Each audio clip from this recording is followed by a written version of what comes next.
Wherever you're watching around the world, a warm welcome to Melbourne for the 17th A-League Grand Final. Australian football's night of nights in its self-styled sporting capital. And it's a first all-Victorian affair in the modern era, a first of any kind since 1998. And it brings together two expansion clubs for the very first time in Melbourne City and Western United. City probably start favourites by dint of that third piece of silverware in 12 months, but they are yet to beat Western in 3 meetings this season. Indeed, they're yet to even take the lead against the green and black. So after their heroics here against Melbourne Victory, could the underdogs have their day on the biggest stage of all? Yes, Scott Jamieson, almost a veteran of these affairs these days. And he is part of that Melbourne City lineup, which shows just one change from the semi-final second leg. Roston Griffiths comes back into the 11 at the expense of Tarash Gamulka to feature in his 4th grand final. Scott Jamieson, who you just saw, also appears in his 4th end-of-season showdown. That front three of McLaren, Naboot and Leckie have 30 goals between them this season. McLaren has scored 9 times against Western in just 8 matches. And McLaren, Metcalf and Curtis Good, of course, all missed last year's end-of-season grand final due to their international commitments with Australia. One change for Western as well. Stephen Lustica comes back into the midfield in place of Jerry Skotadis. Perhaps a bit of a gamble by John Aloisi, given Lustica had to come off in the second leg of the semi after just a few minutes on the pitch with a recurrence of that calf problem. Lustica is the only player in that 11 to have played in and won a grand final, which he did with Brisbane in 2014. Lachie Wales played in the grand final of 2 years ago for Melbourne City and lost against Sydney. Similarly, Josh Risdon was in the Perth side, beaten by Brisbane 10 years ago.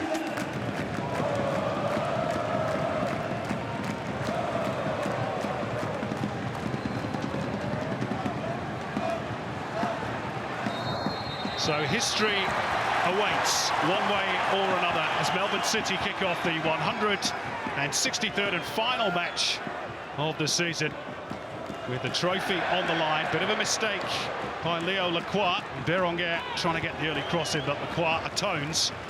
And a chance for us to say good evening to Andy Harper, who's alongside in co-commentary. And the games between these two halves have been really tight this season. Do you expect another tight affair tonight?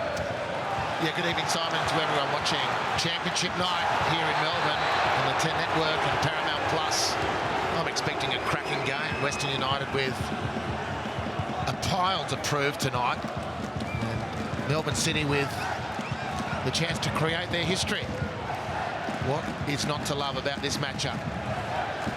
Here's Alexander Prijovic, who was outstanding in that second leg semi-final win. 2 goals and assist. He's going to decide to throw it. So John Aloisi and his assistant Hayden Fox. Nice tail to it towards the near post. The opening goal arrives. Alexander Prijovic got the touch. It's the earliest goal ever in a grand final, and it's the super sub who's got it for Western United. They wanted to strike early, and they have done.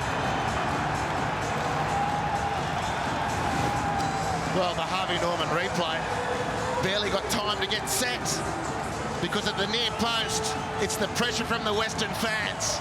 But it's an own goal, seemingly, as the ball has flown into the vacant net of Melbourne City. A remarkable start here for Western United.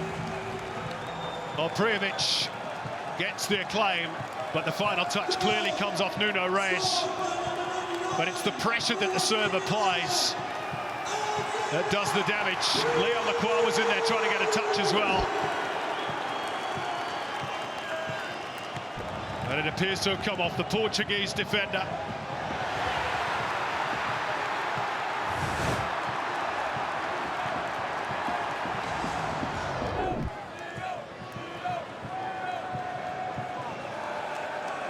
Such an awkward side to play against, aren't they, Western?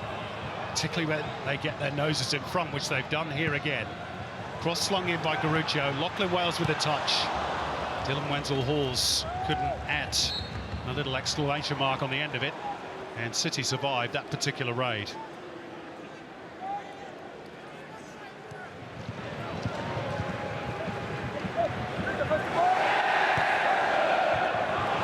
Sancho, intelligent ball down the line. Payne will reach it. Away by Good, only as far as Lustica. Encouraged to shoot by the Western fans, which he does, but wide. Not a bad effort. Couldn't quite control it. But of the two teams, Western clearly looked the more dangerous, more punchy, more definitive, whichever option they're going on. And Curtis Good, not the clearance that we expect from him. He's been fantastic this year, Curtis Good. And they are just that little bit sharper, as you pointed out, Harbs. Kilkenny. Risdon for Wales. Former Melbourne City player. Connor Payne. Charge down. It finds Privich. He hits the back of the net. But the flag is up and it's not going to count. Immediately Ashley Beecham on that far touchline raised the flag, and those celebrations for Privich cut short. VAR will check, of course. Yeah, it will depend on the nature of the rebound. He's onside from the point of the shot. Is that the case? He's onside there. And so then the decision is whether defenders have played at the ball intentionally. Prijović's finish is unerring. VAR spooling through the replays as we speak, communicating with the referee. What a moment. 30 minutes in. Not a clear-cut one, obviously. It's a goal for Western United. 2-0 up in the grand final. Alexander Prijović, the hero in the second leg of the semi, with 2 goals and assists. He's played his part in the opener. Scored off the head of Nuno Reis, and now back to second, which counts after the VAR review. Wow, what a story developing at Amy Park. And the Harvey Norman replay is going to show that the nature of these 2 goals is maybe there's something suggested in the heavens for Western United. Connor Payne backs himself, and here's the ricochets, and he's onside when that ball ricochets through. Prijović is not in front of the last defender and bangs it home to double the lead. Well, onside by a nose, maybe that's the message. Alexander Prijović is giving to the fans around Amy Park. It's his 13th goal of the season, lucky 13 for the Serb. And Western United, maybe even at this early stage, have one hand on the trophy. There's still a long way to go. Deronga jockeying for position with Kilkenny. He's not prepared to give him any room. He has found the angle for the cross, which took a deflection, and McLaren couldn't get a piece of it. I think it came off Imai and gathered by Young. 35 minutes in, the first contribution from Florent Berenguer. That is just how effective Western have been. Almost made a little bit of a mess of that, the big Swiss defender, but managed to get out of jail.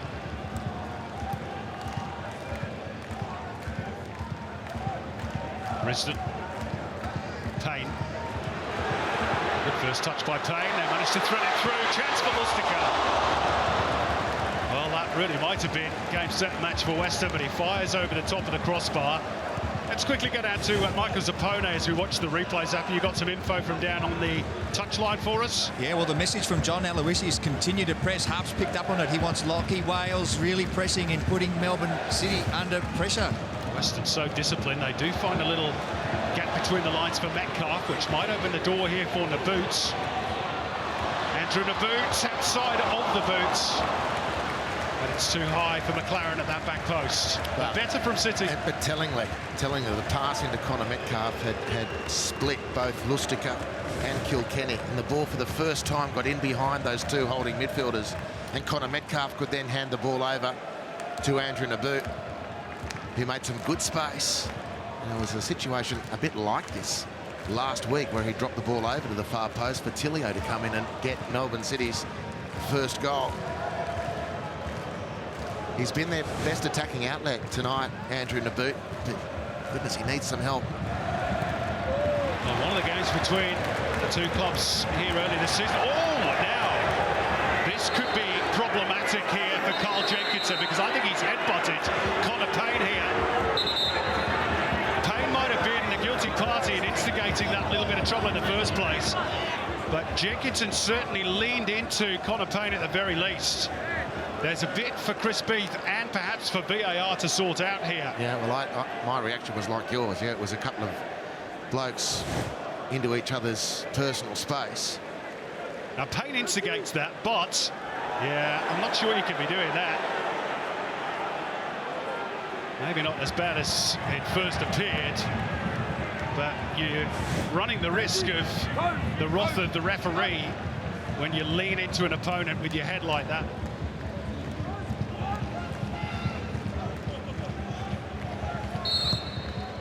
That is half-time.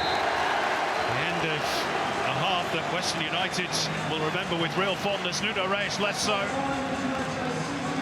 His touch from the corner under pressure from Prijovic and Lacroix gave Western the lead after just 2 minutes, and then Prijovic, after a VAR review on the half-hour mark, doubling the advantage for John Aloisi's team. They are halfway to a first-ever championship in just their 3rd season as a professional football club. The champions, Melbourne City, have it all to do. Half-time at AB Park, Melbourne City 0, Western United 2.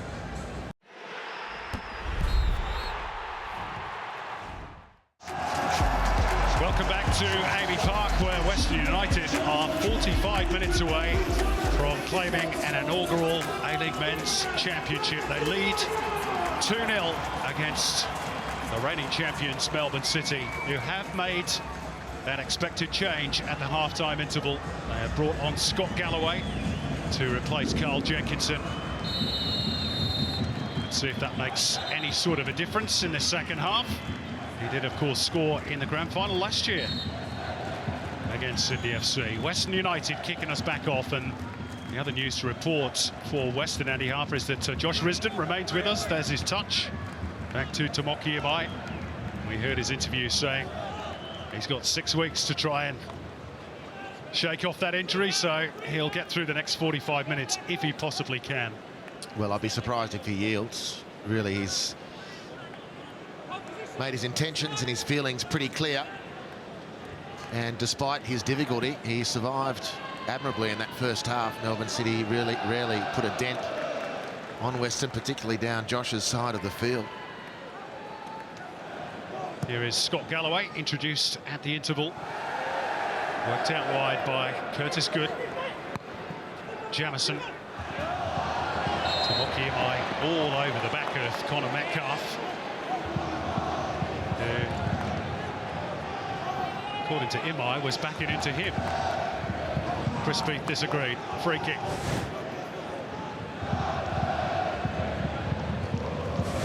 It's a prodigious leap, wasn't it, from Imai? City do have the quality. It's going to be Jamison's free kick. Nice tail to it, and headed onto the crossbar by Rostin Griffiths.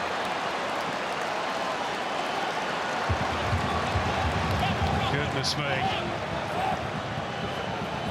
So close for Melbourne City. It's beautifully swung in. I think it's actually Curtis Goodside. Yeah, you're right.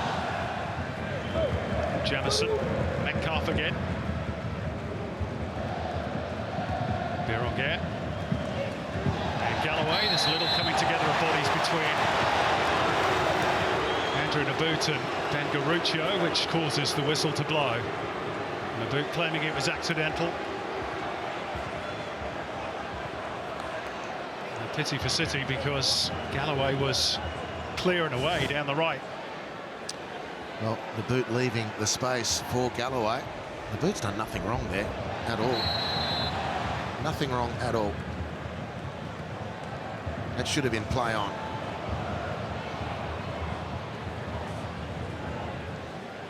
Spider Cam pictures taking in every angle from Amy Park tonight for this 17th Isuzu Youth A-League Men's Grand Final. City showing signs of life. It's going to get away from Prijovic, and we can go down to Michael Zappone and Bruce Gitto. You got a view on that change that Paddy Kaznorbo's made in the break, guys? Yeah, well, my intel from the bench was that they weren't happy with the fact that he'd kept Alexander Prijovic onside, and then also the incident straight after that with the little headbutt. They thought he might just not be the most stable player to have out there, Bruce, but From Melbourne City's point of view, Marco Tilio, someone like that on the bench, when do they need to see him in the game? I would have loved to see Tilio come on at half-time as well. I think they need to change something up. The connection between the midfield and the strikers hasn't been on point as up until now, and Marco Tilio could be that key. Here's the Boots, who fires straight into the arms of Jamie Young. There is Marco Tilio. I'm sure it won't be too long if this scoreline stays the same, Andy Harper, before we see Tilio off the bench, maybe Kolakowski as well. Yeah, well, it's certainly been Andrew Naboot who's been the most dangerous player in the City Blue tonight, although that one doesn't test Jamie Young, but he's been productive tonight, Naboot, but he needs, and Melbourne City need to find another 2 or 3 weapons if they're going to dismantle this Western lead. And Tilio does come into the discussion. You know, it was the same last week. They really struggled in midfield without his spark, and as soon as he and Roston Griffiths came on, it was a twin substitution. Melbourne City's fortunes changed. Leckie gets the jump on Risdon. Rebound back in favour of Berenguer. Here's Jamison looking for the back post run of Metcalf. And he did reach it, Conor Metcalf. Couldn't control the header. Well, he's dangerous, Conor Metcalf, when he breaks into the box. And look at, unfortunate from Jamison, the ball in the end. It's the first piece of penetrating play from Matthew Leckie, and the ball ends up with Jamison. This is not a great ball from Jamison, but it's unfortunate for City because he is clearly going to outpoint Ben Garuccio in that sort of exchange. Rare errant touch from Prijovic. Allows Nuno Reis to steal the ball, floats it forward, looking for Leckie, who got there ahead of Young. Did he have his legs taken from him by Imai? Still with Leckie. And Western survive somehow. It's a City corner, but it probably should have been more. Well, that was the expectation as the ball's gone through. It was Matt Leckie who's come into the game in the second half, pleasingly a lot more. His first half was a pretty tepid contribution, and he just couldn't quite get to the ball. Still, it was alive from that point on, and Jamie McLaren was screaming for the square pass. And it's a big escape from, or for, Western United. City's second change, which is going to see Marco Tilio come on to huge applause as he replaces Roston Griffiths.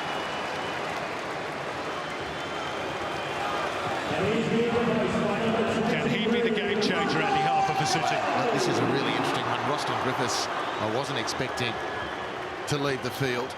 It's another clear attacking weapon. They get one City, it really is going to be interesting. The Boots cross is a touch deep really, but Tilio will track it down. Jamison, who scored from the penalty spot in last year's grand final, he's got the cross in, punched away by Young. And out for a throw.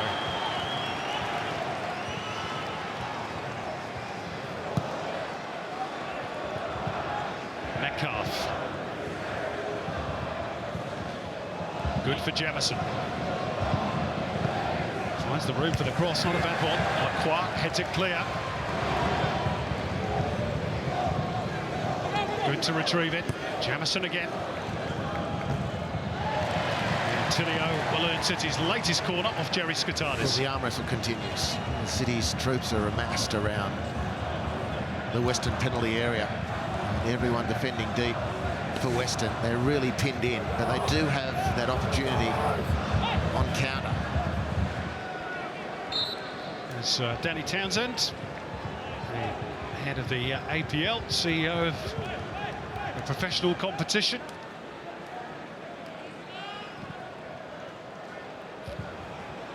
Looking for Berenguer, he couldn't reach it. Well marshalled by Garuccio. Here's Galloway. Can have a go here, Galloway, and it required that one-handed stop from Jamie Young to help it on its way over the crossbar. Well, he scored similarly last grand final, Galloway, didn't he, against the vanquished Sydney FC. Almost an identical action. But he couldn't beat Jamie Young on this occasion. Few have been able to, actually. This season he's been outstanding for Western United. Well, John Aloisi can almost reach out and touch the championship trophy. And don't underestimate the role that Hayden Fox has played, or John Anastasiadis as well. Josh Risdon again. I mean, that's just a rugby challenge between the two of them. Tiredness as much as anything else. And Josh Risdon has given everything to the cause. Launch forwards. Is there a trip on Leckie? Breaks for McLaren. Advantage played. Here's Andrew Naboot. And Jamie Young pockets that one. And is in no hurry to get up. As Jamie McLaren's taken the heat out of that attack, Josh Risdon's hit the dirt. That last run might have been the thing that does it for the night. There's the accidental foul, but a foul nonetheless. Referee waves for advantage. Naboot with another sight on goal. But again, it's straight into the breadbasket of Jamie Young. We have seen stoppage time comebacks before, even from 2-0 down. Here's Tilio, who's been lively off the bench. Can he find a spark? It's Marco Tilio, and it breaks here for Galloway, who drags his shot wide. Well, Tilio again taunting players, getting inside Dylan Prius. The rebound is kind, finally, for a Melbourne City player. Galloway can't nail the shot. Hugs all round on the Western United bench. And now, just 3 years after they were admitted into the A-League, Western United have won the A-League Championship.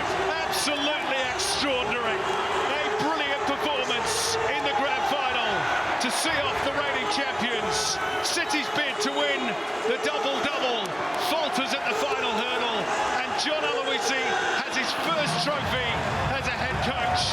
A remarkable achievement as they become the third Victorian outfit to claim the title and the 8th club overall to lift the trophy. All hail the green and black. It's Western United, champions of Australia for the very first time. Well, he took over at the start of the season with a team that was in disarray. They lost 7 games straight to end last year, out of the finals. His recruitment was spot on. His tactics in these finals have been spot on. He's brought in quality players, both from overseas and from Australia. Got them into a very well-drilled unit. And with goal-scoring threat at the other end. For City, Jamie McLaren never had a sniff tonight. They never got going, Melbourne City. Western United are oh so difficult to break down. Josh Risdon was immense, particularly carrying that injury. Lacroix and Imai, the 2 nightclub bouncers at the heart of the defence, would not let anything past. And Neil Kilkenny, at the age of almost 37, finally has a championship winners medal. He certainly played his part, alongside Steve Lustica in midfield as well. Heroes one and all. What a season for the A-League expansion club. What a moment for the green and black.